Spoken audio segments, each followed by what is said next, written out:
नरेंद्र मोदी ने आने के बाद ही यह तय कर लिया था, प्रधानमंत्री की कुर्सी पर बैठने के बाद ही तय कर लिया था कि यह मनमानी तभी खत्म होगी जब आप खुद करने में सक्षम हो। भारत में गूगल को इस बात का दोषी ठहराया गया था कुछ दिन पहले कि वो एंड्रॉयड मोबाइल डिवाइस इकोसिस्टम में अपनी पोजीशन का दुरुपयोग कर रही है। गूगल पर फाइन लगा तो गूगल ने यह तर्क दिया कि उस पर एक्शन से भारत में एंड्रॉयड इकोसिस्टम पर असर पड़ेगा और इससे भारत की डिजिटल क्रांति का लक्ष्य कमजोर होगा। मतलब वो इशारों में समझाने लगा कि तुम तो हम पे निर्भर हो, तुम्हारा काम रुक जाएगा। एक तरह से बचाव की जगह वो धमकी दे रहा था कि मोबाइल ऑपरेटिंग सिस्टम में हम बादशाह हैं, आप हमसे मत उलझो। नरेंद्र मोदी ने कहा कि रुको, तुमको बताते हैं। इसी बादशाहत को कम करने के लिए भारत ने स्वदेशी मोबाइल ऑपरेटिंग सिस्टम बना लिया। लेके बैठे रहो तुम अपना ऑपरेटिंग सिस्टम, तुम्हारी आत्मा तुम रखो, लेके जाओ, हम अपनी आत्मा डाल देंगे। बॉडी में नहीं होता ऐसा, मोबाइल में हो सकता है। भारत के स्वदेशी मोबाइल ऑपरेटिंग सिस्टम का जो नाम है वो है भारओस।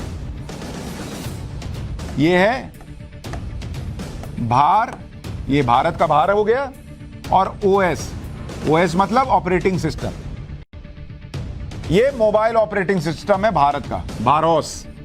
पहले आप ये समझ लीजिए कि मोबाइल ऑपरेटिंग सिस्टम होता क्या है। ऑपरेटिंग सिस्टम को स्मार्टफोन की आत्मा कहा जा सकता है। ऑपरेटिंग सिस्टम वो प्लेटफॉर्म होता है जिस पर स्मार्टफोन काम करते हैं। ये एक सॉफ्टवेयर होता है जिसकी मदद से स्मार्टफोन के सभी फीचर्स का इस्तेमाल किया जाता है। BharOS operating system no default apps feature से लैस। इसका मतलब क्या हुआ, नो डिफॉल्ट फीचर्स से लैस? इस ऑपरेटिंग सिस्टम में पहले से कोई ऐप इंस्टॉल ही नहीं रहता। आप मोबाइल खरीदने जाते हैं, आज की डेट में क्या होता है, दसियों ऐप पहले से पड़े हैं, आप इस्तेमाल कर रहे हैं नहीं कर रहे हैं, वो पड़े हुए हैं। इसमें कोई ऐप इंस्टॉल नहीं है बॉस, एकदम खाली सपाट। जैसे बच्चे का दिमाग नहीं होता, एकदम खाली, जो आप पढ़ाएंगे वही सीखेगा, जो आप बताएंगे वही सीखेगा, जो व्यवहार सिखाएंगे वही सीखेगा। वैसे ही भारओस, क्लीन स्लेट भरिए इसमें। यूजर जिस ऐप का इस्तेमाल करना चाहेगा उसी का इंस्टॉल करेगा। एंड्रॉयड स्मार्टफोन में आप देखते होंगे कि पहले से कई ऐप इंस्टॉल रहते हैं, इन ऐप्स को डिलीट भी नहीं किया जा सकता।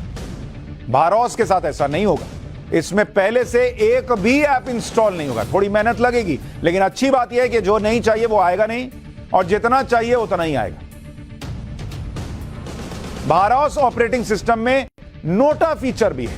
और कहेंगे नोटा तो बॉस इलेक्शन में आता था कि जिसको किसी को नहीं देना वोट तो वहां नोटा देते थे। ये नोटा अलग है बॉस। ये नोटा क्या है, नोटा ये इलेक्शन वाला नोटा नहीं है, ये है native over the air, NOTA, NOTA, native over the air. अब ये क्या है बॉस, इसकी वजह से भारओस ऑपरेटिंग सिस्टम अपने आप अपडेट होता रहता है। सिक्योरिटी फीचर भी अपने आप अपडेट होते रहते हैं, जिसकी वजह से डेटा लीक होने की संभावना बहुत कम हो जाती है। एंड्रॉयड में क्या होता है, अपडेट के लिए बार बार मैसेज आता है, उसे आपको मैन्युअली अपडेट करना पड़ता है, ये अपने आप अपडेट होगा। भारओस ऑपरेटिंग सिस्टम में एक और खास फीचर है, पास मतलब प्राइवेट ऐप स्टोर सर्विसेज। इसमें गूगल प्ले स्टोर के अलावा प्राइवेट ऐप स्टोर से भी सुरक्षित ऐप इंस्टॉल किए जा सकते हैं। प्राइवेट ऐप स्टोर से भी वही ऐप इंस्टॉल होंगे जो सुरक्षा मानकों पर खरे उतरते हैं। मतलब अभी गूगल प्ले स्टोर क्या है, वो मॉल है कि आप वहां जाते हैं और मॉल से जैसे सामान खरीदते हैं वो खरीद लेते हैं।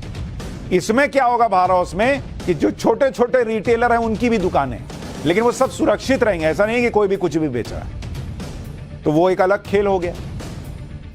जितने भी एंड्रॉयड ऑपरेटिंग सिस्टम वाले स्मार्टफोन हैं, भारओस उन पर सभी पर काम कर सकता है।